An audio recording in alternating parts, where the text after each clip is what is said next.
A beautiful evening to you and welcome to the evening news. Making the headlines tonight, Governor Obiano calls for more federal appointments for the Anambra State. ABGA dissolves Board of Trustees ahead of coming convention. 4 injured as fire gets burst on Lagos Bridge. Sudan charges oil state President al-Bashir with incitement and involvement in killings. My name is Chidimma Orangwa, and now the detail of the news. Governor Willie Obiano has called for more federal appointments for indigents of Anambra State. Governor Obiano was speaking after he held private talks with President Muhammadu Buhari in Aso Rock Villa, Abuja. We have details. Speaking to the press at the end of the meeting, Governor Obiano said he had come to congratulate the president for his election victory, adding that his much talked about closeness to President Buhari was because of their shared commitment to honesty and passion for infrastructural development. The governor disclosed that he used the opportunity to ask that more Anambra indigents be considered for federal appointment, as well as give attention to more federal projects in the state. According to Governor Obiano, there is need for more Anambra to be appointed into federal boards, ministers, ambassadors, and such other positions, adding that over 7 other federal roads in the state deserve to be fixed. He commended the president for the ongoing Onitsha-Enugu Express Road project, as well as the second Niger Bridge, noting that most of the dilapidated roads were the ones President Buhari constructed 20 years ago as chairman of Petroleum Special Trust Fund, which he can fix again now as Nigeria's president. He said the president is doing great work and keeps his words and has remained honest and straightforward. The Chairman, Board of Trustees of the All Progressives Grand Alliance, ABGA, and Anambra State Governor Chief Willie Obiano says the party is better positioned for growth and stronger participation in the scheme of things in the country. Governor Obiano was speaking during the National Executive Council meeting of the party at the Governor's Lodge, Anambra, ahead of the forthcoming National Convention of the party. Ejike Abana filed on the report taken from our studios.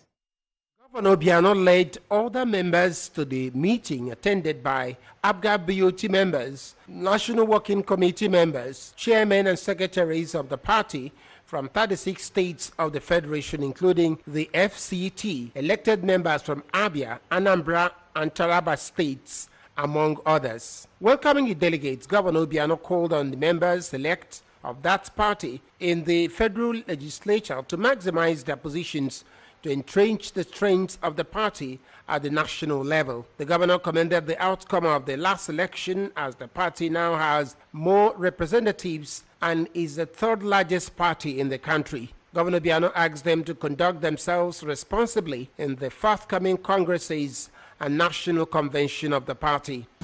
I want to commend the leadership of this party under Ozomo Victory for the great work they've done so far. The party, for the first time, had enough funding to handle and fight the elections. I want to encourage all of you to, in this meeting, both in the conduct and in the coming convention at the 31st or so, that we conduct ourselves very well.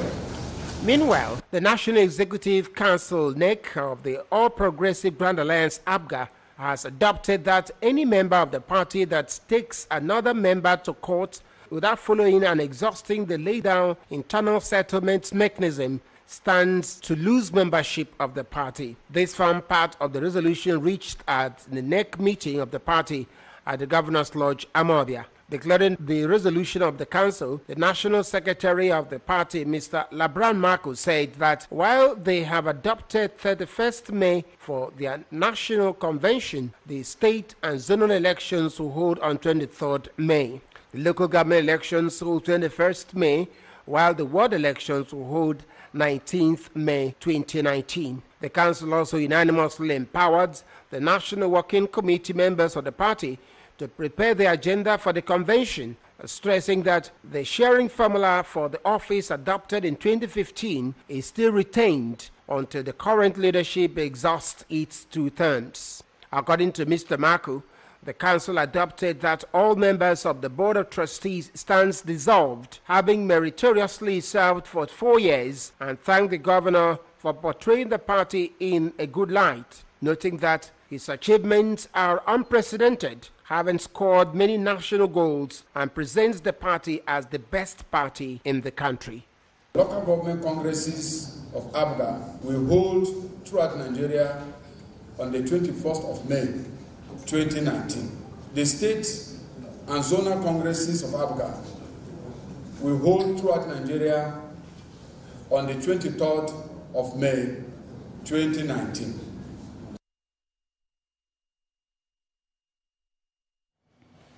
Following the flag off of Operation Perth Adder in Onitsha by the Commissioner of Police CP Mustafa Dandaura, police operatives attached Special Anti-Robbery Squad SAS and Operation Perth Adder in conjunction with local vigilante have arrested 2 suspects who allegedly specialized in snatching women's handbags at Upper Iweka, Onitsha. According to a statement signed by the police public relations officer, Mr. Haruna Mohammed, the suspects, one Ugwani Ifani and one Sopolo Ugwoma, who hailed from Nsukka, Enugu State, are among the hoodlums terrorizing Upper Iweka and Owerri Road access. The statement disclosed that a single-barrel fabricated shotgun was recovered from them as exhibit, while case is under investigation, after which suspects will be charged to court for prosecution. It will be recalled that recently the command has mobilized personnel and logistics at Upper Iweka to curtail the menace of robbery and handbag snatching syndicates in the area through Operation Perth Adder. And still on the news this evening, federal and state governments have been urged to initiate proactive measures to reverse the increasing number of out-of-school children across the country. Speaking to journalists in Oka, the national chairman of Willie Obiano Support Group, Chief Judah Mechita, lamented that these children have remained a burden and serious threat to the future of the country. Paul Izoke fathered this report.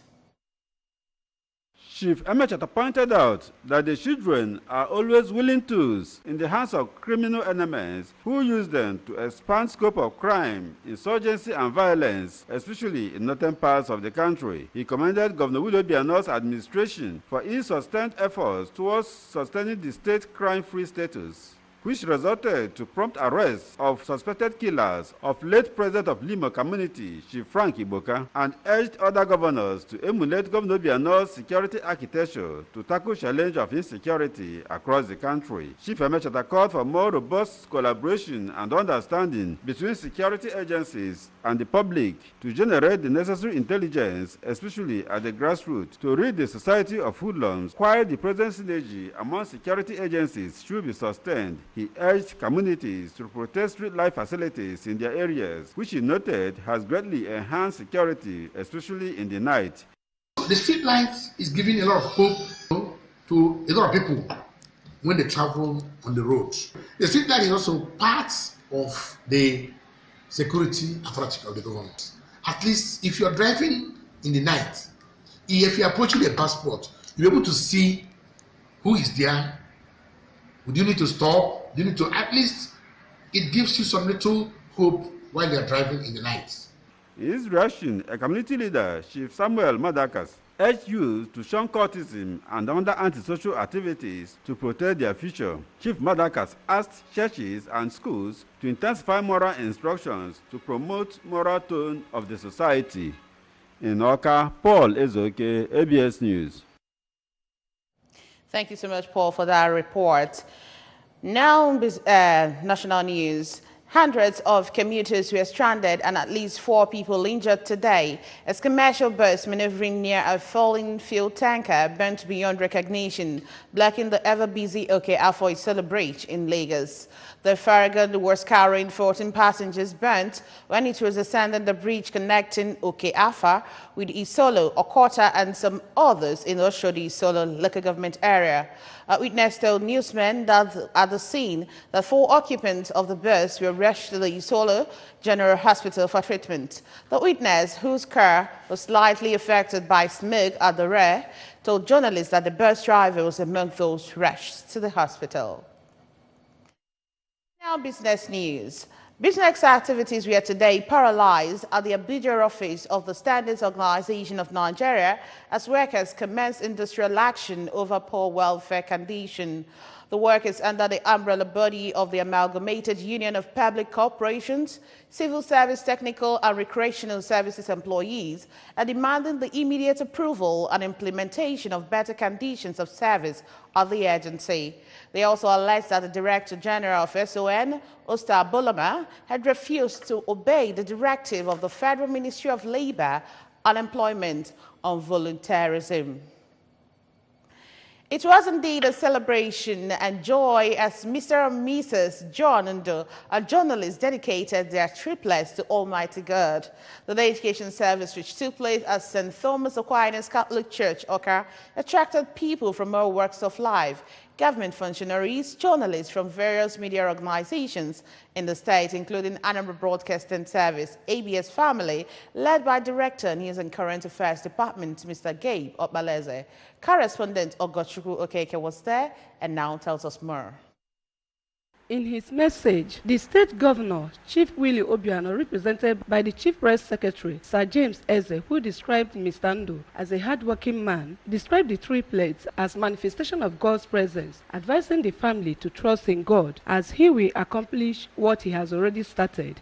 This blessing is a manifestation of God's presence in his life, and it should give him the assurance to fight on, knowing that nothing will go wrong with himself and his family and the career that he's building. So I wish them well. Earlier in a homily, the vicar of St. Thomas Aquinas, Reverend Father P.T. Bozo, charged Christians to love one another and extend love of Christ to all people and always live by example. Reverend Father Ibozo charged the parents of the children to endeavor to raise them in the fear of God in order to help them become a blessing to their family and the society at large. As a father in the Lord, I bless you with this. But we don't value whatever Christ is not placed for home. Congratulating the parents of the triplets, the Managing Director and Chief Executive Officer, Anambra Newspaper and Printing Corporation, publishers of National Light newspapers, Sachuka Nnabife, expressed joy that one of his staff gave birth to triplets and prayed that the children will grow to the highest heights God has destined them. Thanking God for the divine gifts, parents of the triplets, Mr. and Mrs. John Ndo, who said they were overwhelmed with joy, thanked God for blessing the family with triplets and prayed that the children will be a light and walk on the path of God. It's an opportunity for us to thank God for what he has done to my life, to my family. First, I thank him for my wife. I asked for the wife, he gave me a mother, and now I ask for the child, he gave me children. So I think we have to do it fit and proper to dedicate them to the Lord Almighty. The service featured dedication of the triplets and Thanksgiving. In Oka, Ogochukwu Okeke reporting for ABS. And on the foreign scene, Sudan's public prosecutor has charged Oystead President Omar al-Bashir with incitement and involvement in the killing of protesters. The charges stem from an inquiry into the death of a medic killed during protests that led to the end of his rule last month. He is also facing an investigation over allegations of money laundering and financing terrorism. Meanwhile, the military council and opposition groups have agreed to a power structure for the country's transition, but they are yet to decide on how long it will last or the makeup for transitional bodies. Protesters are pushing for a civilian-led transition and have continued demonstrations since the 11th of April. And now in sports. Norwich City is reportedly one of the front runners in talks to sign former Chelsea midfielder John Obi Mikel, according to Nigerian media reports. The Canaries were linked with a move for the Middlesbrough player in recent days. That it appeared as if Norwich and Sheffield United were in talks with the Nigerian national. The 32-year-old surprisingly made the move to Barrow in January after leaving Chelsea's side, Tianjin Tida, and had been made 19 appearances under Tony Paulis. Mikel scored his first league goal in England since 2013 on the final day of the championship season, and his consistent display has caught the eye of Daniel Fake. After speculation of a move abroad, Mikel revealed he will be playing in England next season, strengthening the Canaries' bid to sign on the player. And that's just about it on the news. But before we go, a quick reminder that you can follow news and programs on ABS from any part of the world by liking our Facebook page at ABS Radio Television. Subscribe to our YouTube at youtube.com/ABS Radio TV Online. Follow us on Twitter at ABS Radio TV and on Instagram at ABS Radio TV. You can also log on to our website at www.absradiotv.com. And now the recap of our major stories. Governor Obiano has called for more federal appointments for Anambra State. ABGA has dissolved Board of Trustees ahead of coming convention. 4 injured as fire gets burst on Lagos Bridge. And on the foreign scene, we reported that Sudan has charged ousted President al-Bashir with incitement and involvement in killings. And that's the size of our package tonight. Many thanks for watching. My name is Chidinma Oranwa. Have a wonderful night rest.